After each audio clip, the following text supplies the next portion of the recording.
నమస్తే, welcome to తేజస్విడ. ఈ రోజు మనం బీఆర్ఎస్ భవన్ లో ఉన్నాము. ఆటో కార్మికులకు జరిగిన హామీలు ఇప్పటివరకు కాంగ్రెస్ ప్రభుత్వం అనేది నెరవేర్చకపోవడం అయితే బాధాకరంగా ఉన్నది. ఆటో కార్మికులు హరీష్ రావుని కలవడం జరిగింది. వాళ్ళకి హామీ ఇచ్చారు హరీష్ రావు, వాళ్ళ నెరవేరుస్తాను. ఒకసారి మాట్లాడి తెలుసుకుందాం ఆటో కార్మికులతో అసలు వాళ్ళు ఎలా స్పంది అన్న చెప్పండి. ఇవాళ మీరు బీఆర్ఎస్ పార్టీకి రావడం జరిగింది.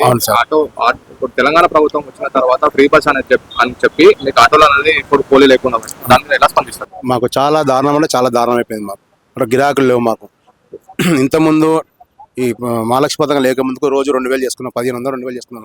ఇప్పుడు రోజు కూలి 500 600 కూడా చేయలేకపోతున్నాం. మేము చాలా ఇబ్బంది ఉంది. ఇంట్లో ఖర్చులు చాలా బాధ అంటే చాలా బాధ. మాకు సంవత్సరం 12,000 ఇస్తాను. ఇప్పుడు 2 సంవత్సరాలు 24,000 రూపాయలు మాకు రేవంత్ రెడ్డి ఇవ్వలేదు. కనీసం అవి ఇచ్చినా కూడా దేనికల్లో దానికి సహాయపడతాయి మాకు. అంటే ఇప్పుడు చూసుకోవచ్చు, ఆడవాళ్ళకి గిట్ట 2,500 రూపాయలు ఇస్తా అని చెప్పిండు. కళ్యాణ లక్ష్మి అన్నాడు, తులం బంగారం ఇస్తాను. ఇప్పటివరకు ఏమి నెరవేర్చుకోలేదు. ఏది లేదు, 2,500 లేదు. కళ్యాణ లక్ష్మి తులం బంగారం అన్నాడు, 1,00,000 రూపాయలు. 1,00,000 రూపాయలు కూడా లేవు. ఇంతకుముందు కేసీఆర్ అన్నప్పుడు అన్న 1,00,000 రూపాయలు టైం కన్నా ఇచ్చేది. అసలు తులం బంగారం కాక 1,00,000 రూపాయలు కూడా ఇవ్వట్లేదు. మీరు ఏ కాన్స్టిట్యూన్సీ చూస్తున్నారు? జూబ్లీస్ కాన్స్టిట్యూన్సీ. అంటే ఈ 2 సంవత్సరాలు అయింది రేవంత్ రెడ్డి ప్రభుత్వం వచ్చి. 2 సంవత్సరాల నుంచి మీరు బీఆర్ఎస్ భవన్ కి రాలేదు. అంటే జూబ్లీస్ ఎలక్షన్ మాత్రమే మీరు రావడం జరిగింది. అసలు దానికి కారణం ఏంటి? మా ఆటో డ్రైవర్ల బాధ కోసం హరీష్ రావు సారు మాకు ఇవాళ వచ్చాడు ఎర్రగడ్డ నుంచి. అక్కడి నుంచి మేము రాలేదు. ఎలక్షన్ స్టంట్ అనుకోవచ్చు.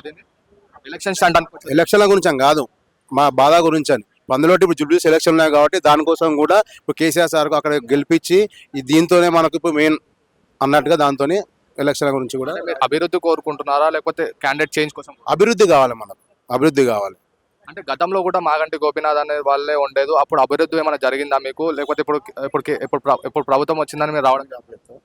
మాగంటి గోపీనాథ్ ఇంత మంచిగా చేసిందని అందరికీ, మా ప్రజలకు అందరికీ మంచి హెల్ప్ చేసిండు. గల్లీ గల్లీ బస్తీ తిరిగి కూడా ప్రతి ఒక్కరు కూడా చేసిందని.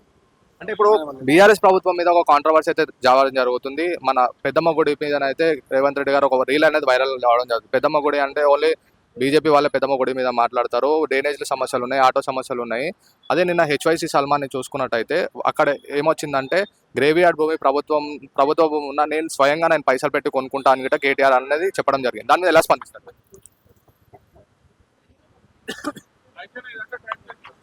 పెద్దమ్మ గుడి ఎమ్మెల్యే కాలనీ పెద్దమ్మ గుడి పైన బీజేపీ వాళ్ళు మాట్లాడడం జరిగింది. ఏంటంటే మమ్మల్ని గెలిపిస్తే బీజేపీ నుంచి మేము కట్టిస్తాం పెద్దమ్మ గుడి. కేటీఆర్ గారు ఏమన్నారంటే పెద్దమ్మ గుడి ఒకటే కనిపిస్తుందా మీకు? డ్రైనేజ్ సమస్యలు ఉన్నాయి, వేరే సమస్యలు ఉన్నాయి, అదేం పట్టించుకోలేదు. అదే హెచ్వైసీ సల్మాన్ అనేది నిన్న బీఆర్ఎస్ లో జాయిన్ కావడం జరిగింది. అప్పుడు ఏమన్నారంటే ప్రభుత్వ భూమి ఉన్నా కానీ నా సొంత పైసలతో నేను గ్రేవ్యార్డ్ భూమి అనేది మీకు ఇస్తానని చెప్పి కేసీఆర్ హామీ. అంటే పెద్దమ్మ గుడికి అయితే మీకు హామీ ఇవ్వలేదు, ఓన్లీ ముస్లింలకి అనే వ్యతిరేకత అనేది ఎక్కువ శాతం వస్తుంది. దాని మీద ఎలా స్పందిస్తారు?